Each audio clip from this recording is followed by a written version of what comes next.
Well, we know the election is done, but now the waiting begins for all of these votes to come in. That means we still don't know which party will control Capitol Hill. That balance still up in the air now. A couple of races, a handful of them coming down to the wire, right? Political science professor Stephen Caliendo from North Central College back with us today to digest what happened on Election Day.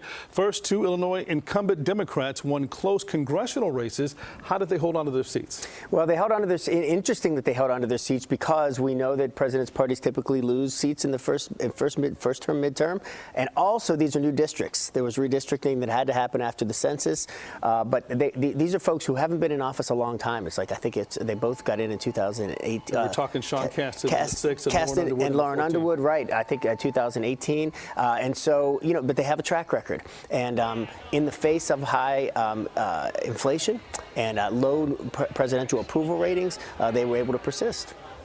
Well, let's just go to Congress. Assuming Republicans take over the House, let's talk about President Biden's next few years in office, potentially Kevin McCarthy leading the House there. What would that look like as Speaker of the House? It's a great question. Sometimes I think, as the morning gets longer, I might get smarter, and then sometimes I'm not sure. But as I'm thinking about how we talked earlier, maybe the big winner yesterday was really Republicans who don't want to be aligned with Donald Trump. And I think that's what Speaker McCarthy is going to have to think about. And how's he going to handle, not just within the members of Congress, but in the broader public as well? What are they going to message going forward? It's also very possible that a lot of those folks who are still connected to President Trump are going to push for some retribution for what happened in the last Congress. I wouldn't be surprised to see an impeachment of President Biden, for instance. Back here to Illinois, J.B. Pritzker, as we know, spent hundreds of millions of dollars of his own money in his re-election campaign. I guess it paid off because moments after the polls closed yesterday, he was declared the winner over Darren Bailey. Right. What does that say about the standing of the Republican Party here in the still blue land of Lincoln?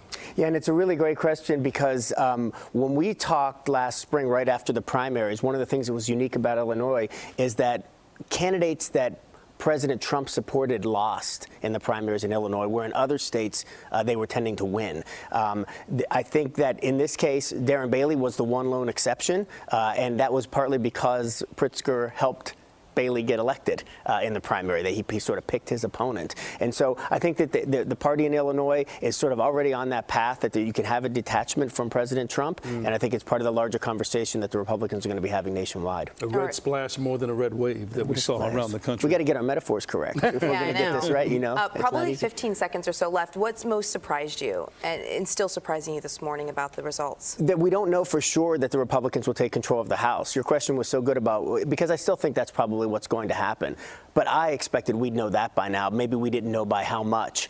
So it was a surprise that that it's not a surprise the Senate is where it is. I think we talked about this yesterday. But the House, I thought at this point we'd know be in Republican hands for sure, and we don't know that yet. All right, Stephen Caliendo, thanks so much for joining us, breaking down this analysis for us. It's good to kind of debrief and figure out as we move forward. Thank you. Good to see you, sure.